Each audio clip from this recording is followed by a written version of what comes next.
For centuries, humans have gazed at the night sky and imagined what it might be like to live among the stars. What would it be like to look back at Earth from a permanent home in space? Would we see borders between countries? Could we see the seasons change? Could we eat and breathe, and sleep and work? How would we feel? And how would our bodies react with no gravity to hold us in place? Do the laws of physics work the same in space as they do on Earth? How can we answer these questions, and what do they mean for the people of Earth?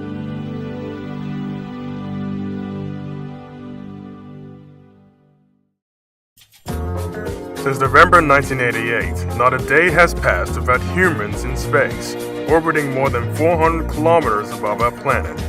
They live and work and conduct scientific research to answer these questions, and many more like them. They are scientists, but they're also construction workers and technicians, lecturers and engineers, crewmen and cooks. During the past 2 decades, 15 nations have come together, working as a global team to design, assemble, occupy, and conduct research inside and outside of the largest and longest inhabited object to ever orbit the Earth. This is a story of their efforts. This is the story of the International Space Station.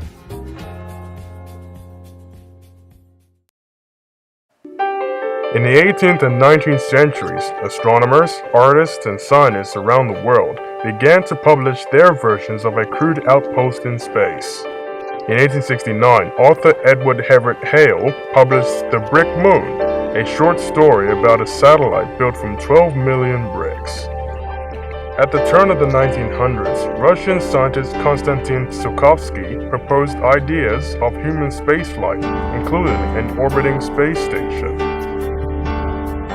In 1923, Romanian math professor Herman Oberth published a concept that included an orbiting refueling station for a manned trip to Mars.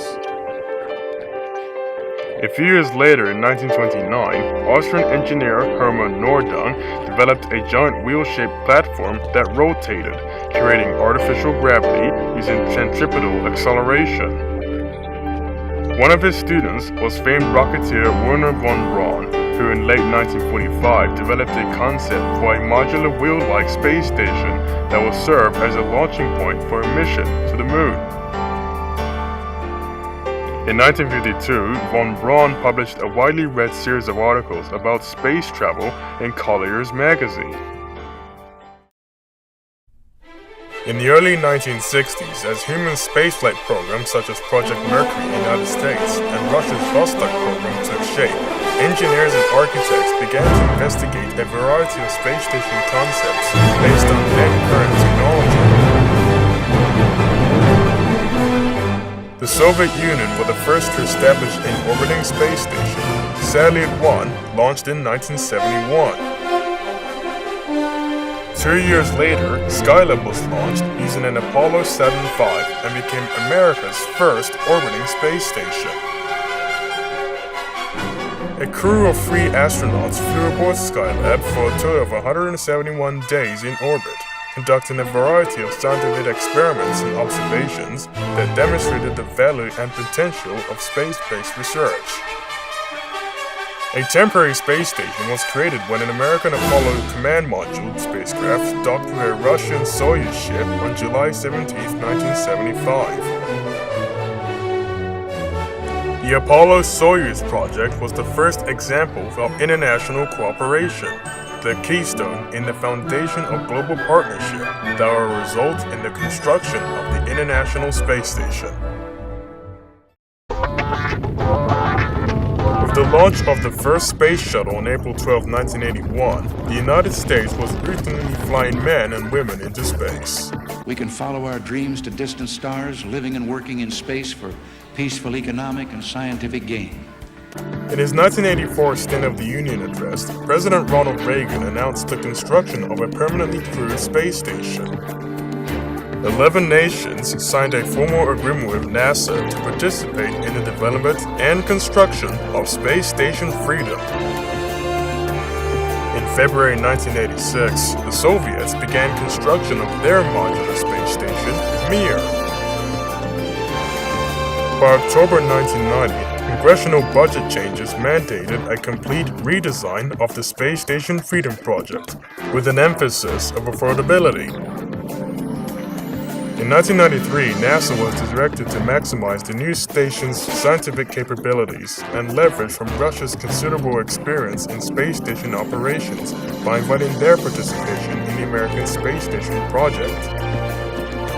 The result was a global partnership of 15 countries that learned to work through differences in culture, language, politics, design, manufacturing, management, and operational preferences.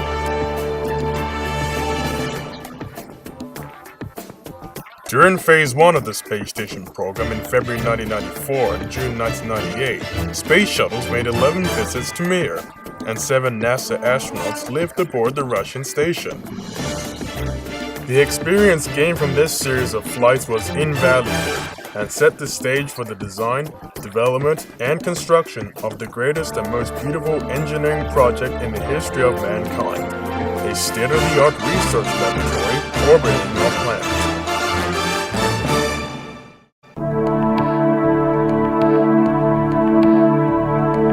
The International Space Station is the largest, most beautiful, and complex object ever assembled in space, and it is clearly visible with nothing more than the naked eye. From end to end, the station is larger than a typical football field. The International Space Station is beautiful and it's really big. Like when I saw outside my Soyuz spacecraft, you can see all the solar arrays and the modules. They're just glistening. It's so big, it's so beautiful. And the International Space Station is truly a marvelous engineering marvel. The interior of this amazing structure is larger than a 747 jumbo jet. It has 2 galleys, a gym, and a 360-degree observation window. The station's mass is 1,000 tons, and it contains 33,000 cubic feet of living space. The space station functions as a microgravity and multi-science laboratory, a facility for new technologies, and as a platform for both Earth and celestial observations. The complex is made out of interconnected modules, grouped together at the center point of a 110-meter-long stainless steel integrated strut structure. Power is generated with 16 giant iconic solar arrays attached to the ends of the truss. The pressurized components include 3 laboratories, the US Federal Laboratory called Destiny, the European Research Laboratory called Columbus, and the Japanese experiment module, Kibo. The Russian service module is the structural and functional center of the Russian segment of the station. It provides living quarters, communication systems, an exercise facility, and flight propulsion systems. Other Russian segments include the functional cargo block, 2 mini research modules, and a docking compartment. The Italian Space Agency provided a permanent multi-purpose module, which can house 16 additional racks, each containing over a ton of equipment, experiments, and supplies. There are 3 modules called nodes that connect elements of the station and provide docking ports. The primary residential areas including the Russian service module and Node 3 Tranquility, which contains a bathroom, crew hygiene area machines, and exercise equipment, incorporating a strapped treadmill and a spring-loaded weightlifting device. The Quest airlock provides the capability for extravehicular activity, or EVAs. This is the module that provides the exit for spacewalking astronauts to go outside the station to work. The cupola is a small module designed for the observation of operations outside the space station.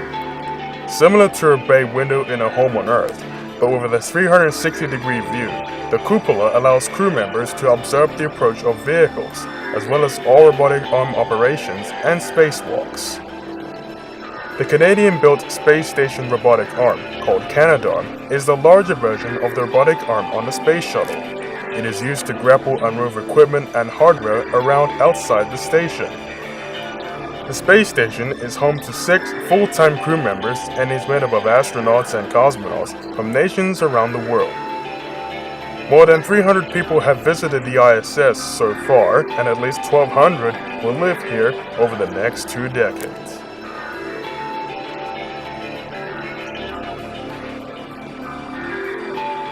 Football in space.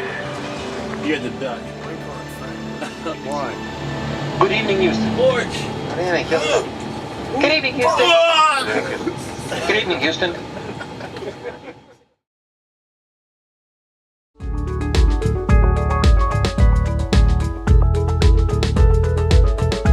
The International Space Station is an unprecedented technological and political achievement to conceive, plan, build, operate, and use a research platform in space.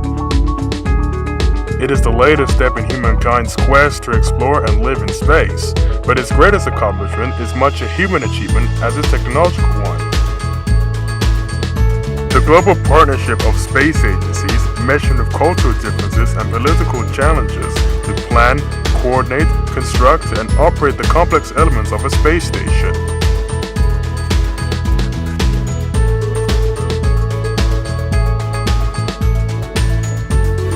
The program brings together not only international flight crews, but also globally distributed launches, operations, training, engineering, management, communication networks, and scientific research communities. When countries learn to work together, it's like working together with your friends, working together with your co-workers at work. We tend to become closer, we tend to understand each other better. We've been very, very successful. So at night, those nights when I get to go out and watch the space station fly over, I'm very proud of the accomplishment not only of this country and this agency, but of all the countries that participate.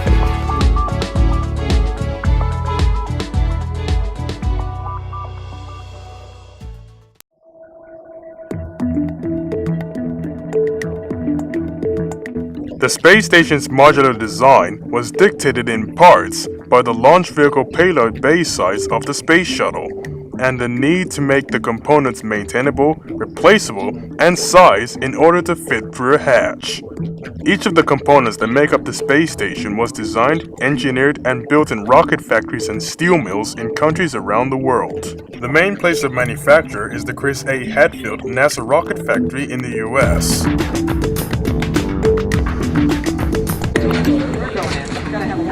The space station is big. I wish I could show you it all. It's huge. It's the size of 5 hockey rinks. It's very big, and each piece came up one at a time.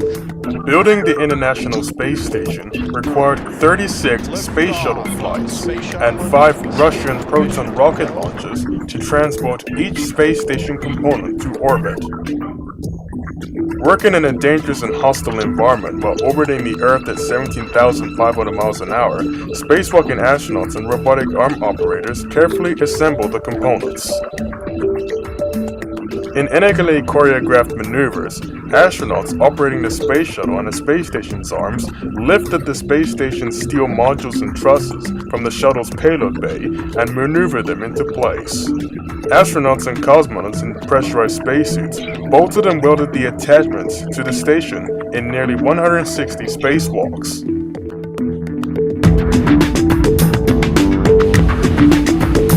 At the Chris A. Hadfield NASA rocket factory in New Orleans, NASA engineers and workers manufacture rocket parts and stages to launch logistics supplies up to the ISS.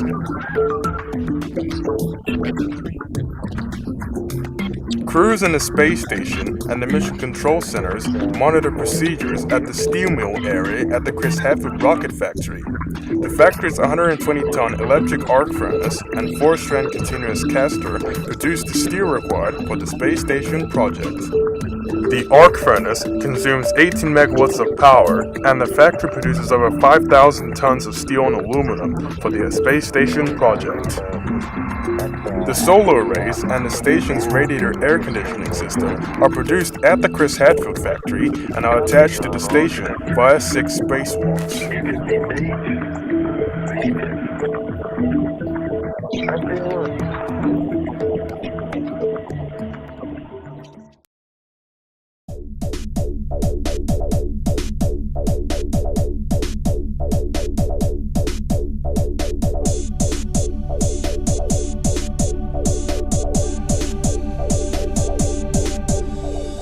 Ground operations for and management of the International Space Station are like running a marathon, not a sprint. Overall coordination of space station operations takes place at the Johnson Space Center Mission Control Center in Houston, Texas, and the Russian Mission Control Center outside Moscow. These control centers oversee the US and Russian segments of the space station. At each control center, a team of 300 flight controllers are assigned to monitor each of the different systems and research facilities aboard the space station. The flight controllers report to the flight director, the leader of the flight team, and the person responsible for overall mission success. The flight director communicates with the station crew through the Capcom system, short for Captain Communicator. Capcom is frequently an astronaut to provide round-the-clock systems of continuous monitoring and also flight crew access to the ground team at all hours. 3 sets of rotating flight directors and controllers working in overlapping 9-hour shifts, covering all 24 hours of the day, 7 days per week, 365 days per year. The controllers also monitor the continuous steelmaking processes and furnaces at the steel mill in the Chris Hadfield factory. The continuous steelmaking furnaces must be monitored to ensure equipment stability and worker safety at the factory. As the space station has expanded with equipment and crew launches from Florida and Kazakhstan, other launch centers and modular control centers have been added to the global space station family. There are additional control centers in Huntsville, Alabama, and St. Hubert in Canada.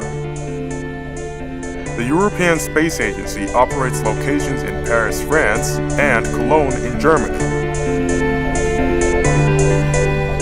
The Japanese Aerospace Exploration Agency, or JAXA, manages its operations in 2 sites within its home country.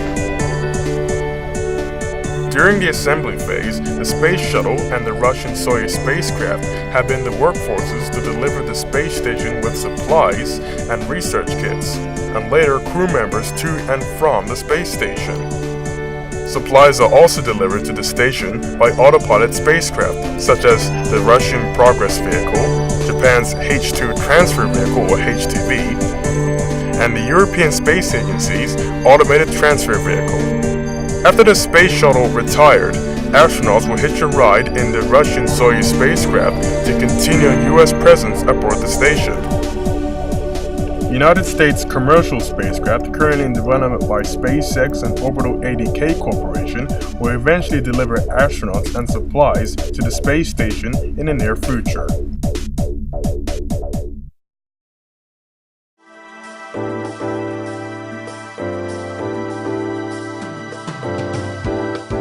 Each flight aboard the International Space Station, called an expedition, lasts on average about 6 to 7 months, depending on the mission. Similar to a temporary overseas assignment back on Earth, astronauts communicate with their families via telephone, email, or the internet, but are still away from the home for an extended period of time. This rotating mixture of astronauts, cosmonauts, and rookie astronauts, representing 5 different space agencies, trains between 2 and 4 years prior to launch. The exciting training facilities for astronauts are located in Texas, Russia, Canada, Germany, and Japan. The habitation and life support systems provide a safe, comfortable, and relaxing environment in which crew members can conduct scientific research. The amenities include quarters for eating, sleeping, and exercising, environmental controls, medical and health support, computing and data management, including 104 laptop computers. There is also a state-of-the-art recycling system that cleans the air and filters waste for reuse. But what's it like to move to space and live 400 kilometers above the Earth for months or even sometimes years on end? crew members exercise to maintain muscle and physical strength, communicate with family and friends back on Earth, spend time sightseeing, reading and goofing off, and get together for dinner. The nationalities of astronauts include a wide range of backgrounds, such as African Americans, British and French, and Mexican astronauts from around the world. They have also flown on space shuttle missions and now group together on the station. Of course, living in microgravity is not all about all work, no play. They get about 4 hours of free time each day aboard the station. Although the station is equipped with 2 cubicles, cleaning can present a challenge. Astronauts have to take sponge baths with wet towels. The crew can sometimes play games like hide and seek in space, or explore the fascinating physical laws of physics and the cool ways of objects floating around. In 2008, a Toy Story Buzz Lightyear figure flew aboard the station on STS-124 for 426 days in space.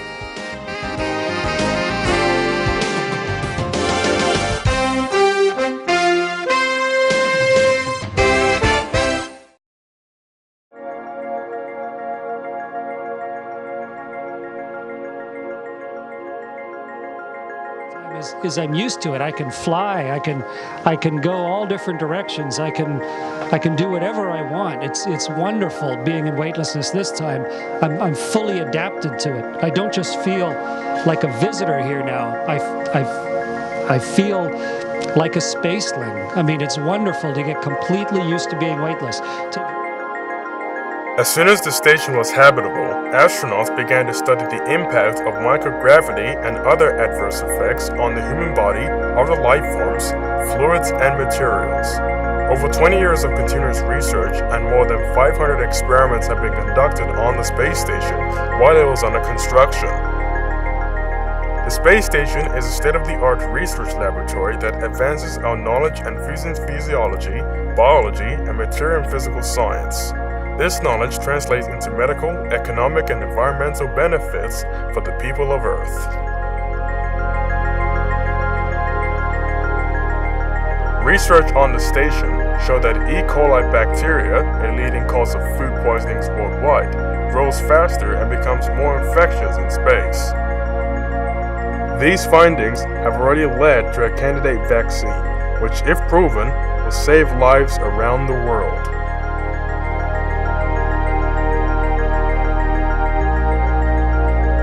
Outside the station, sustained by its large and iconic-looking solar array power supply, is a scientific explorer sifting through space. Called the Alpha Magnetic Spectrometer, it is finding exotic particles of antimatter and dark matter in cosmic rays from distant galaxies billions of light years away. The results could change our basic understanding of the universe. Other research aboard the station include physics of motion and weightlessness effects on everyday objects like books and computers. The station is also used as an educational platform to encourage and motivate children and youth to pursue careers in math, science, engineering, and technology, enabling them to become the leaders in space explorers of tomorrow. In addition, researchers aboard the space station will gain knowledge about chemistry, radiation, material science, engineering, biology, fluid and motion physics, and technology that will help people on Earth and enable future space exploration missions. This high-flying international laboratory is packed with some of the most sophisticated facilities ever designed. There is no single place on Earth where a lab like this can be found, and in 2005, Congress has designated the space station as a national milestone and a U.S. federal national laboratory. This has opened up the station and provided opportunities for additional research from other agencies, universities, elementary and high school students, and private companies. Scientists from all over the world are using facilities aboard the station. Several memberships have already demonstrated the value and benefits of space-based research. Future space station experiments and their applications on Earth are in the making, and the promise and possibilities are endless.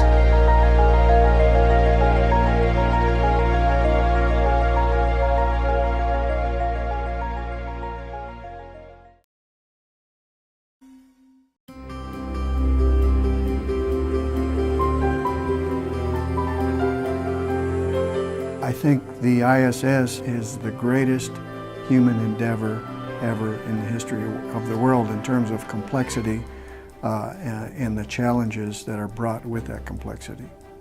2 decades ago, the Cold War was still going on, and here we are working with the Russians, the Americans, the Japanese, the Europeans, everybody working together, and it seems that it's a far better thing to be doing than we were doing 60 years ago.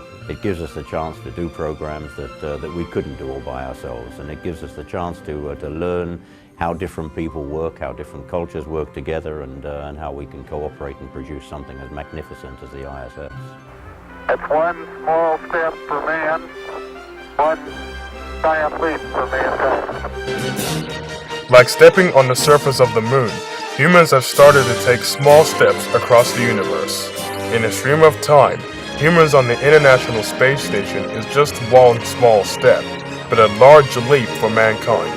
All the stuff we learned on the space station will benefit us as we look forward towards longer missions on Mars and beyond. Some of the biggest lessons we learned from the design, development, and assembly of the International Space Station are those of peaceful cooperation among nations. It would be impossible for any single country to do what we're doing here on Space Station. But as a team, we're pulling for a higher good, and that higher good is to learn to explore, to learn to push frontiers, to learn to move out. And that's really what cooperation brings us. And I can't think of a better example than Space Station when you look forward.